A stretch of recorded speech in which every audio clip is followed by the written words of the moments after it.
So welcome to this weekly Increase class, Manage Energy for Increase. I'm Blake Anderson. So I just really appreciate everybody joining me on this class. We have been marching through our class of Increase as we have been working on the internal game, probably for a month and a half now, going on 2 months, really working on developing our character for increase, really learning how to hone our efforts in to pursue more in life, that we might get better results. And we're going to start a shift in our classes as we're going to start moving into leadership. I truly believe that if you're going to study one thing in 2023 to help increase your results and increase your life, that one thing would be leadership. No one will ever do anything truly great by themselves.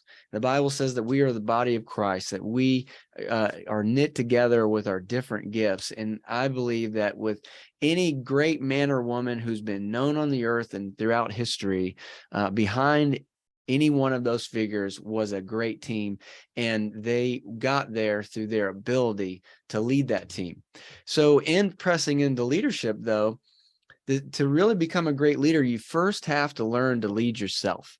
And we've already been working on that. So if you've been following our class over the last couple months and you've been digging into the content and material, then you are already on that path of learning how to lead yourself. And it's not until after we can effectively lead ourselves that we can lead others. Because let's face it, would you really trust your life or your decisions in the hands of someone who didn't trust themselves? And that's really what it is. If we can't lead ourselves, then we don't really trust ourselves. And should anyone trust us? So we're going to press into that. We're going to weave in some personal productivity as we become effective leaders, as we become effective in the things that we pursue and the things we do, so that we can have the results that we want. So the things that we try in life will work. So tonight's class is Manage Energy for Increase. And this is really the first part of 2 parts that will kind of work together. And tonight, as we talk about managing our energy, we're going to talk about managing our physical energy, managing our emotional energy, our mood, and how those are so important for our ability to increase. We're going to walk away with this class with some practical how-tos, some things that we can start doing immediately tonight, things we can start doing tomorrow morning to start seeing immediate results and how we feel about ourselves. And then, as we know, we learned a couple classes ago that your external results are the product of your internal reality. So these are some things that will begin to change your internal reality immediately, and you will watch and see your external results begin to respond. So we're going to manage our energy, our physical energy, our emotional energy, and then next week we're going to really dig into managing our energy and managing our calendar, managing our day-to-day, so that we get the most out of the energy that we have. You'll see there's certain people that you know in life who are really effective, and they seem to have a way to get more done than other people. How do they do that? Well, if you've ever wanted to know how the most productive, how the most effective people in your life get so much done, then tonight and next week are really going to dig into probably some of those secrets that you're wondering, what are they doing that I'm not? What do they know that I don't? And I hope between tonight and next week that you'll start to be one of those people, that you'll learn a couple of those secrets, that you'll have a couple of those techniques up your sleeve, and you'll start to get more done. You'll start to have higher energy, and people around you will begin to see you, respond to you as someone that can get things done, someone that can drive results. So tonight we're talking about managing your energy for increase. You can see the board behind me. I've got our journey mapped out ahead of us. And you know, this is a journey that I have been on for many, many years. I've learned many, many things, but I continue to be on. You never really stop learning, especially when it comes to personal leadership and it comes to personal effectiveness. There's always more to who you are. As you become more on the inside, you start to see more on the outside, and then you have higher levels, higher challenges require even more from you. So let me start by telling a story. I don't know how old you are, but I remember when I was in my late 20s, and I didn't want to grow up. I lived my 20s and in my late 20s and really to my early 30s, trying to live about like I lived in college. And in college, I went to bed at 4 a.m. I drank a lot of alcohol. I slept really late through the whole morning. I got up just in time to get to a class or to a job, and I made no real time for making myself better, but fought for every extra minute I could find for personal pleasure, personal enjoyment, and for fun. And I couldn't quite figure out why I wasn't getting ahead in life. You see, I got married, fell in love in college, got married at 25, started a business that year. Had my own business and finally didn't have to work for the man, quote unquote. But it took me many years to figure out why I wasn't an automatic success. But now I can look back and realize my life was completely out of rhythm. I didn't understand how to manage energy, and I was focusing on all the wrong things. My attention was on my joy and my pleasure, but not on my success. So even through my 20s, I owned a business, and I would get up at 8:15 in order to leave out of the house by 8:30 so that I could start work at 8:45. Every night we ate dinner at probably 8, 9 o'clock at night. We'd start the movie at 9 or 10 on a weeknight. We'd have ice cream at probably 10:30, 11 o'clock, and 12, 12:30, maybe 1, we'd go to bed. And that was our life. And even in the weekends, it got even worse. The week was just to get me through the weekend. And my weekends were about staying up really late, drinking lots of alcohol, sleeping really late in the morning, starting that routine all over again. And though I was self-employed and working really hard and had employees, things weren't really working. I wasn't increasing, but I didn't understand that my rhythm was completely off. I was living a life that couldn't increase. I didn't have the foundation under me that could really increase. And it wasn't until everything fell apart in my early 30s. My life completely fell apart. And it really was my own doing. But I felt God calling me out of my Egypt to follow him out into a desert place so that I might be stripped bare of all of my bad habits, so that I could truly learn how to live a life that increased. And one of the things I learned was how to manage my energy and how to get more out of every moment that I was given and how to get the most out of life. And hopefully you're thinking, yeah, I want more. More is possible for me. I have big hopes. I have big dreams. In order to get there, you're going to have to learn how to squeeze more juice out of that fruit. You're going to have to find a way to get more out of every moment. You're going to have to find a way to get more effective. And to be more effective, you're going to have some really great energy. You're going to have the energy that perseveres. You're going to have the energy that leads people into better places. You're going to have the energy that gets results. And so we're going to focus on 3 things. The first thing we're going to talk about is diet. Then we're going to talk about rhythm. And then we're going to talk about routines. Now, here's a disclaimer up front. I'm not a dietitian. I'm not a nutritionist. I'm not a doctor. But I've learned a lot as I've tried to become healthy in my life, and I'm trying to get more. So there's a couple things I might share.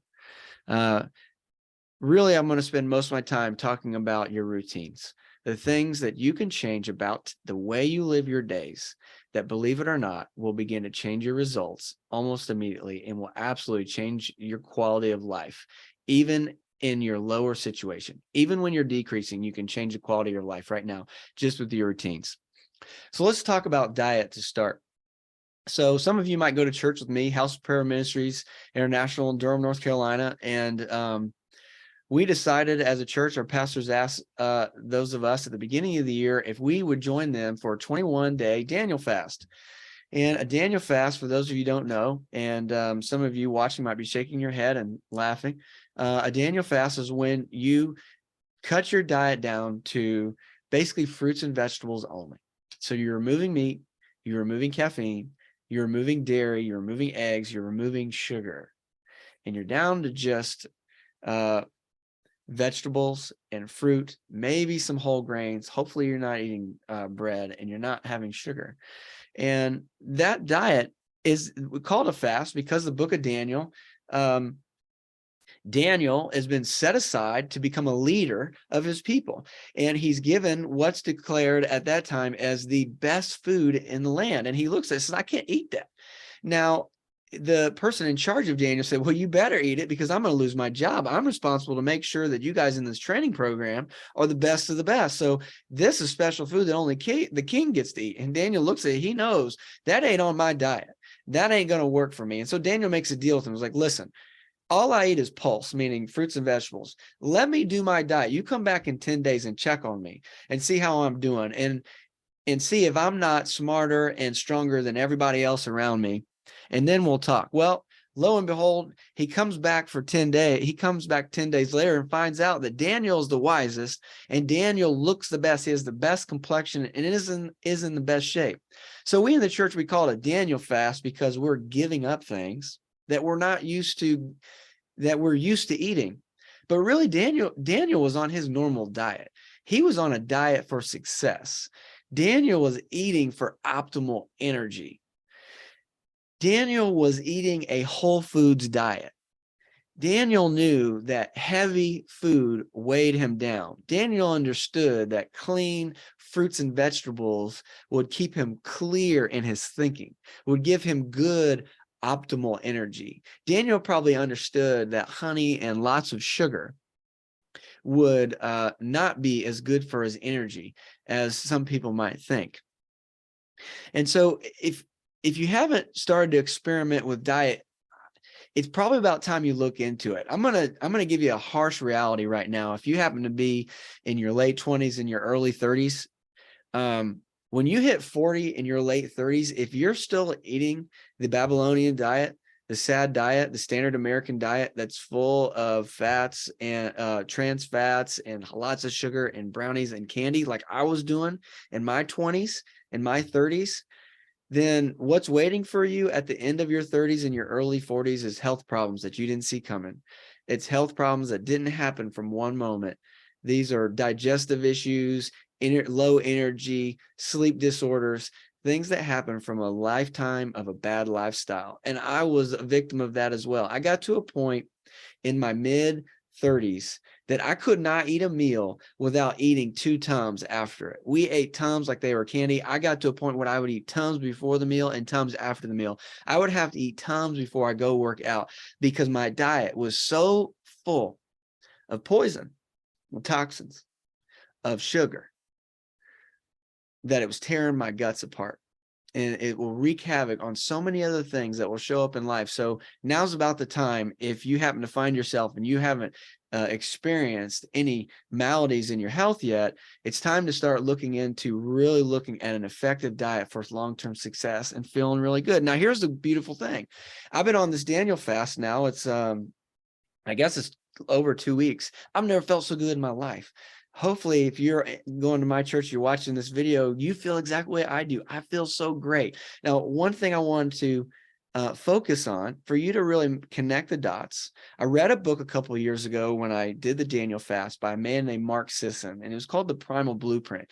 And Mark, though I don't believe he was a Christian, I really appreciate his philosophy. Mark said, of all of human history, our current diet is really pretty rare. For most of human history, humans ate very clean. They ate whole foods, plants, vegetables, and meat. They did not have a lot of the food inventions that we've created that have turned out to be extremely horrible for your health. Man-made food products and preservatives and food dyes. They ate things that were natural to this earth. God created things. And they were naturally healthy. They didn't have to go on special diets to be healthy. They were healthy.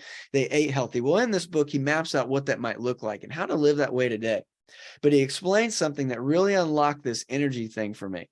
I don't know if you're anything like me, but my energy when I'm on the SAD diet and I am eating Snickers and candy spikes and crashes and spikes and crashes. And I have to maybe take a nap in the afternoon and things don't go for me all that well. I get tired almost immediately after my pancake breakfast, because when you eat high sugar, sugar spikes your blood bloodstream, which gives you a lot of energy at first. But then your body, through your pancreas, releases insulin, and insulin's job is to remove blood sugar out of your bloodstream. But when it does that, your energy level falls to the floor. And so when it falls to the floor, you get hangry and you get tired, and you go looking like, if you're like me, you go looking for a Snickers bar, because it's going to get your blood sugar back up to where you need it to be, or you're going to look for a cup of coffee. But all that does is keep you on that roller coaster, and over time, it destroys your adrenals and it destroys your energy. So the last thing I want to say about your diet is long-term success and stable energy looks like a whole food diet that doesn't have a lot of sugar in it, that has a primary focus on fruits and vegetables and things that God made, not the things that man has invented for our taste buds. That's addicting. That's really bad for us. So step number one to manage your energy is manage your diet, and think about when you eat. Last thing I'll say, and we'll talk more about this next week because it has to do with what we do when and during the day. If you eat a heavy lunch, likely after lunch, your afternoon is not going to be very productive, because your energy is going to drop as all of the attention in your body goes to your stomach. Hopefully you are thinking about what I'm saying and realize heavy meals take your energy away. So if you're going to have an effective, productive day, you want to extend your morning as long as you can. And then if you've got work to do in the afternoon, then you should eat something that's not going to be heavy. It's not going to have a ton of sugar, probably won't have really heavy meat, but something that your body can process easy, that can keep your energy level stable. So that's what I'll say about the diet. Next point about managing your energy is something I didn't understand until just probably 5 or 6 years ago, is a rhythm. And the rhythm I'm talking about is a circadian rhythm.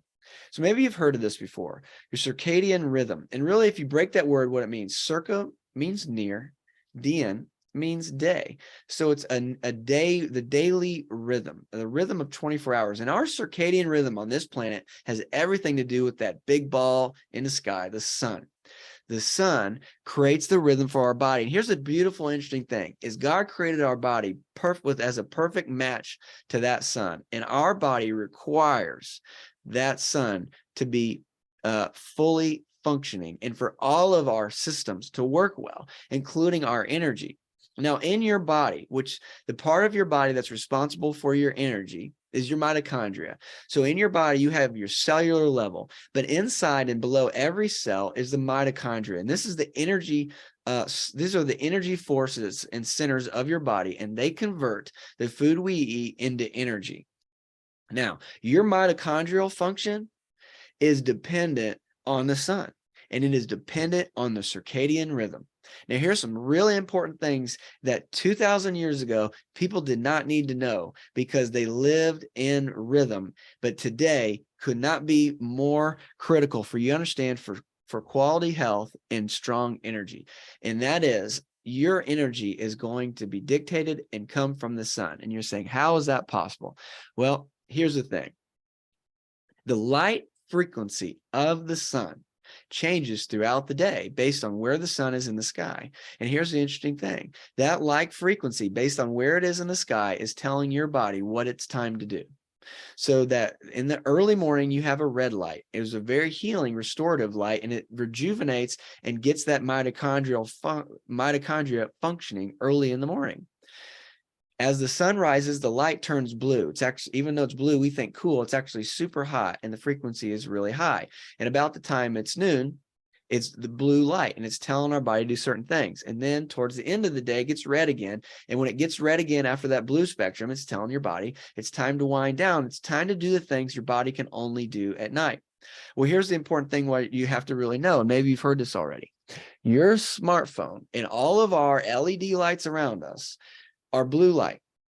And so though it's 7:21 outside and it's really dark outside, this blue light that I'm looking at right now on this screen that I'm looking at are telling my body that it's noon. Right now, my body should be winding down. and I should be allowing it to restore itself. Things it can only do while it's sleeping. But right now I'm not, because I'm telling my body it's noon. So it's not time for you to do that. So I'm not giving my body the proper time that it needs to really repair itself. And if I'm looking at this blue light all the time, I am confusing my circadian rhythm, which means I'm confusing my mitochondria, and I am confusing my energy and how it works with inside my body.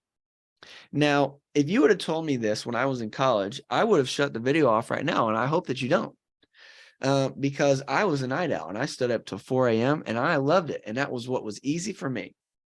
But let me tell you what happens naturally in your body if you'll get yourself off that rhythm. My wife grew up off the grid, no electricity, no running water. We would go visit her mom, who still lived that way. God rest her soul, she's not living anymore, but she continued to live that way until she died. And when we would go visit her, this was long before smartphones, but still, we'd go out there and there's only candlelight, and there was no overhead lights, and there was no TVs. And I'm used to watching movies every night, having the lights on, and we'd go out there and all there was candlelight and firelight. And come 7:30, it was time for bed. I couldn't keep my eyes open because that light frequency was gone, and it was telling my body it's not time to be awake, it's time to wind down. So understanding your circadian rhythm, and I understand it's going to be hard to get it all right at first, but really keeping your mind on your circadian rhythm and how it affects your energy.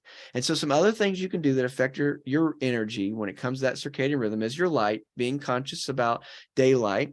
And some of it is going outside, getting your eyeballs into the sun. Yes, you should look into the sun, seeing the light and allowing the sun to show you what time it is. Sleep is really important for your circadian rhythm, and trying to match your sleep with the sun and matching your sleep so that you are getting plenty of sleep and that you're getting up to see the morning light. You're in fresh air is super important for the oxygen you need in your body to have vitality and energy. Now, I want to add another point about diet and when it comes to eating. Here's a really quick point when it comes to your circadian rhythm, comes to eating is in your energy. They did some studies. Optimal eating window every day is 8 to 10 hour period that you would eat.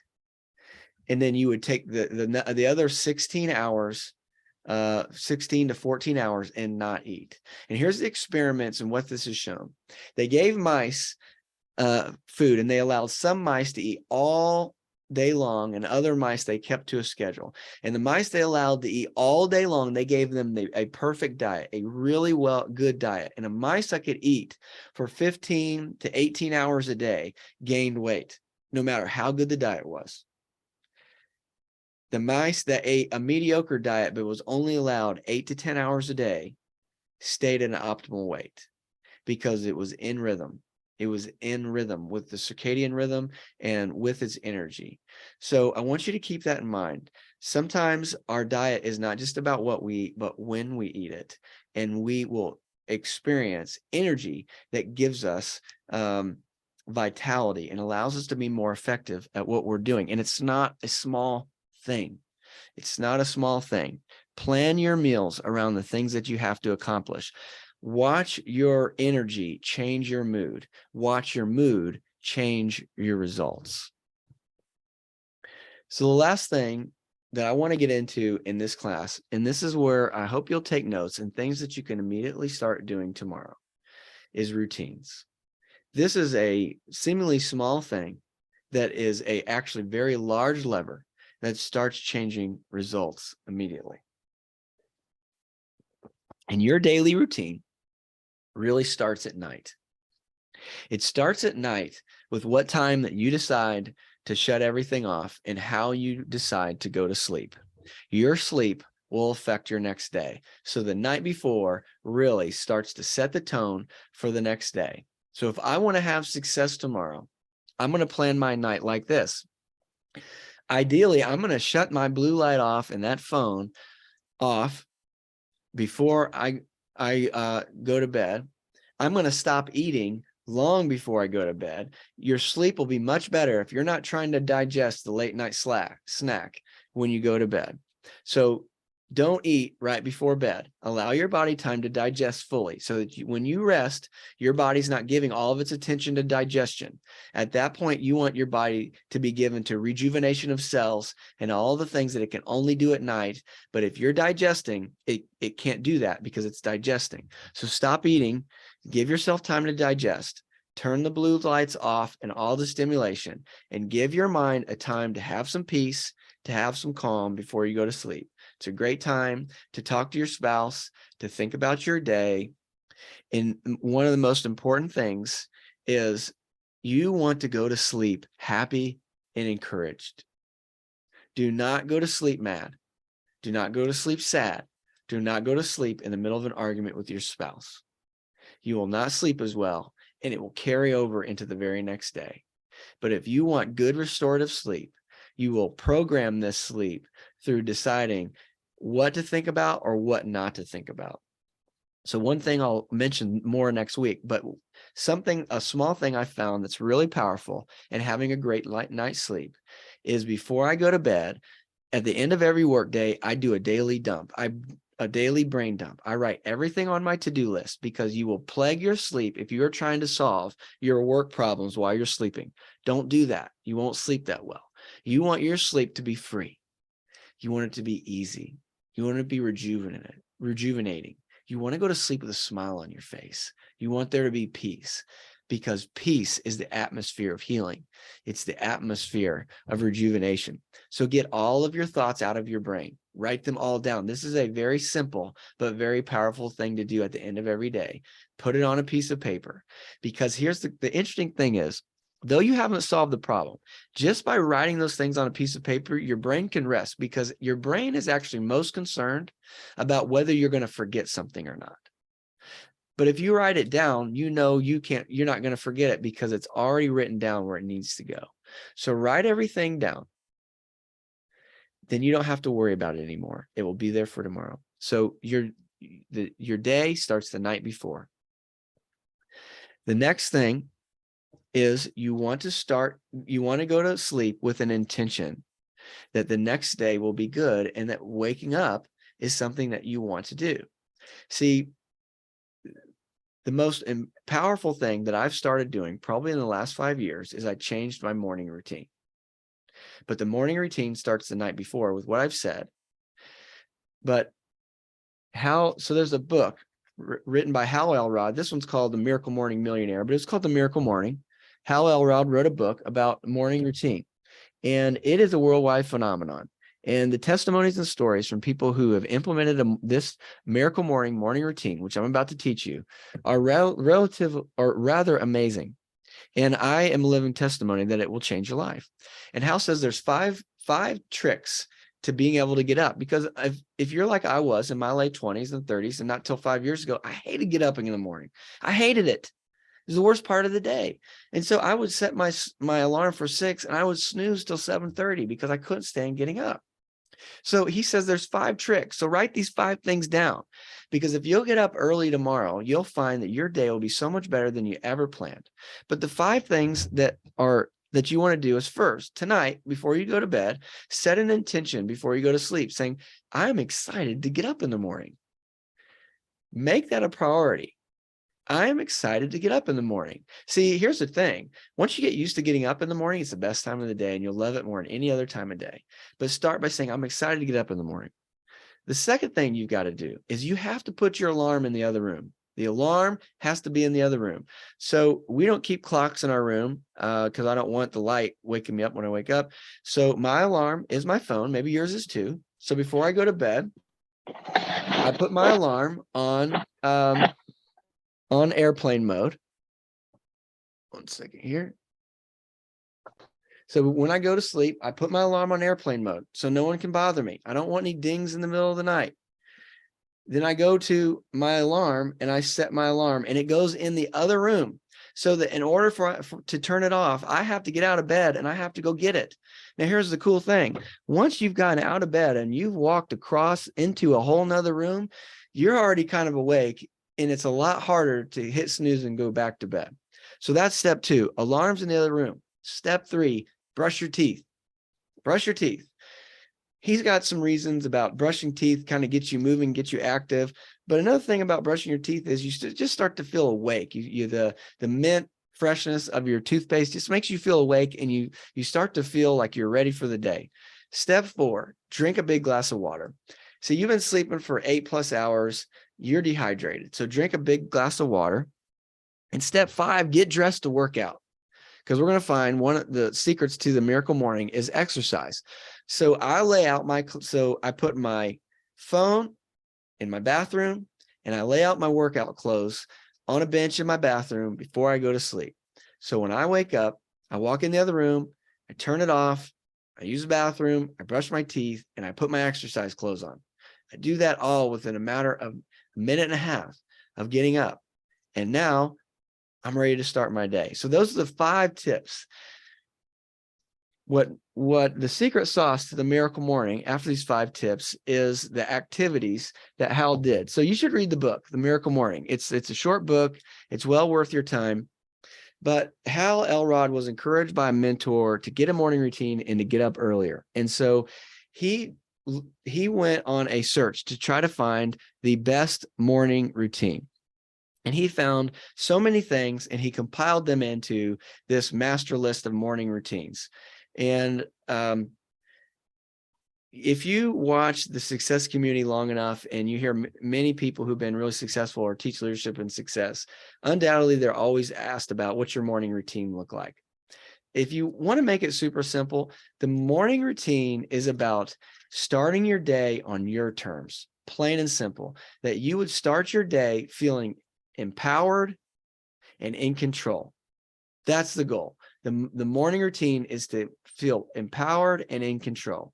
And I found that takes some time, that getting up just in time to get my clothes and rush out the door is not enough time. But taking the time to do these things I'm going to walk you through will absolutely empower you, and you will feel in control.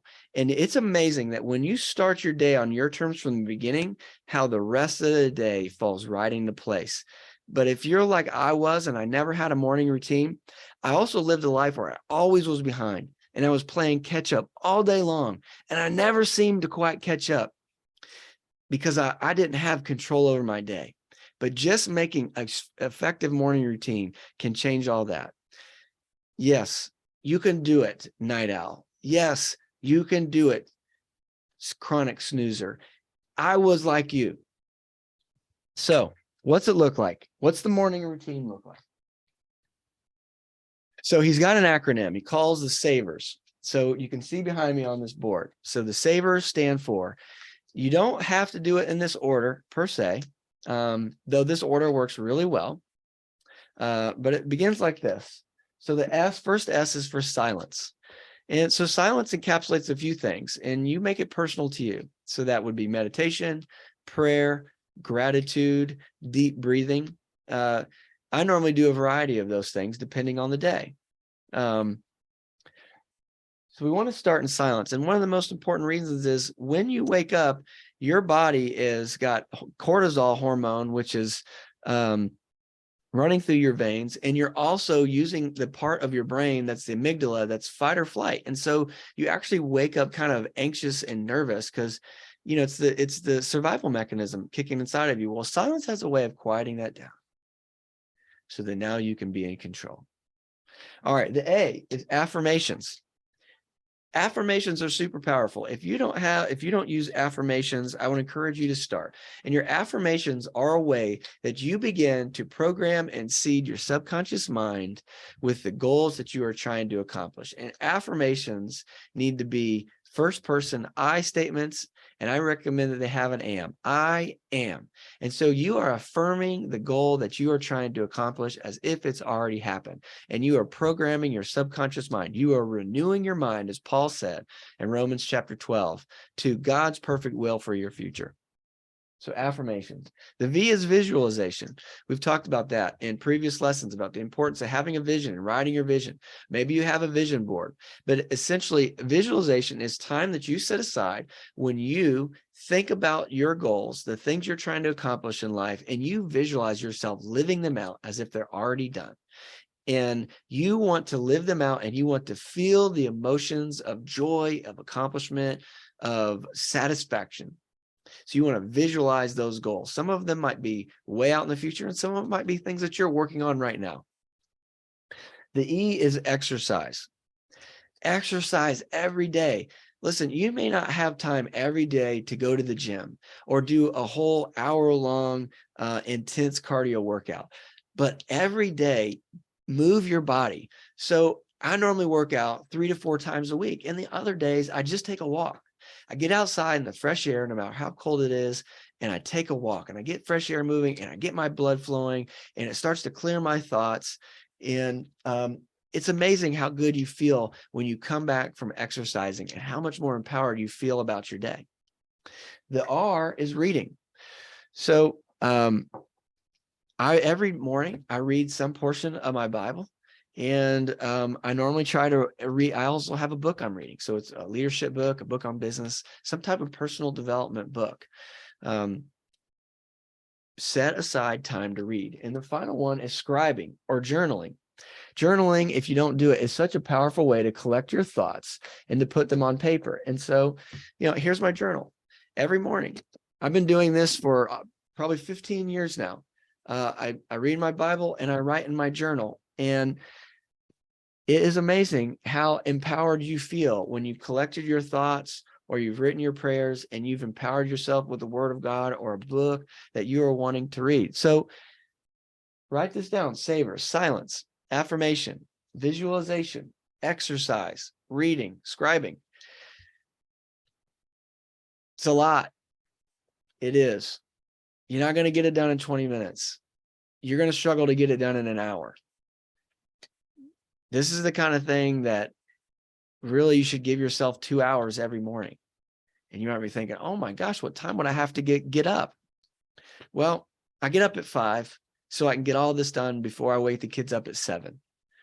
And I see them off to school at 8, and I start work at 8. So I'm up 3 hours before I even have to start work. But here's the thing. You can either save those 3 hours till later and watch Netflix and scroll TikTok and get on Instagram, or you can take those 3 hours and you could put them in the beginning of the day, and you can start living your day on your terms, and you can start walking into every day empowered. You can start walking into the day more powerful than the day before, and you can start seeing your results change. So really the question you have to ask yourself is, what do I want more? Do I want another night of a couple extra shows and some mediocre sleep, so I can't wait, hoping to get to the weekend? Or do I want my goals? Do I want my dreams? Do I want the raise? Do I want a promotion? Because think about this. How much different is your day if you've done all these before you even start? You've gotten silence, and you've gotten control on your internal world. You've affirmed yourself and who you're becoming. You've visualized success and the things that you want. You've exercised and got your blood flowing, so you have optimal brain energy. You've read something empowering and equipped yourself. And then you've journaled and written some of your thoughts. You will start to increase. You will become a savage, a boss. And things will immediately start changing. Here's the first thing that's going to change. You will feel incredible. You will feel incredible. You will feel better than any movie you could ever watch. You will feel better than sleeping in. It'll be hard to wake up to that alarm, but when you get done with this, you will feel so great. Now think about this. How much further along are you if you do these every day before you start work, versus me if I just get up in time to get to work, and then as soon as I get off, my focus is on my TikTok, my Facebook, and my Netflix? Who's going to get further down the path, right? So that's really the question you got to ask yourself. How far do I want to go? What kind of life do I really want? Because if you're watching this class, then you got to be someone like me who has big dreams, who has big aspirations, who knows that you were created for more, who knows that God's got a plan for your life, who has prophetic dreams and visions of great things and being part of those and being a leader. Well, to get there, you're going to have to become that leader. And you're going to have the right type of energy to be able to push those things out there. So that's the part one of managing your energy. It's managing the physical side of it. And what you've got to know that you should not discount is your physical energy will absolutely dictate your mood and how you feel about yourself and how possible you feel like life is. And so if you will get your physical energy feeling good through the things that you eat, through the rhythm and living in rhythm with sleeping at the right times and eating at the right times and living a balanced lifestyle and rhythm with the creation, this planet that you live on, that's so dependent on the sun, like you're dependent on it too. And you will have a life that's empowered by a routine that gets you good rest and sets you up for success the next day, even before the day starts. You know what's going to happen. You know what's going to happen if you do it. Your mood's going to change. Things are going to be possible again. And the doors of increase are going to begin to open before you. And you're going to start experiencing a whole new life. So join me next week, part 2 of managing your energy. We're going to start getting into the nitty-gritty of how do you plan your day for maximum increase, because there's a way to do it. And there's a way to start planning your day so that you can get more done than people think is possible. That people think there's multiple people doing your job. So I hope you join me next week. So if you're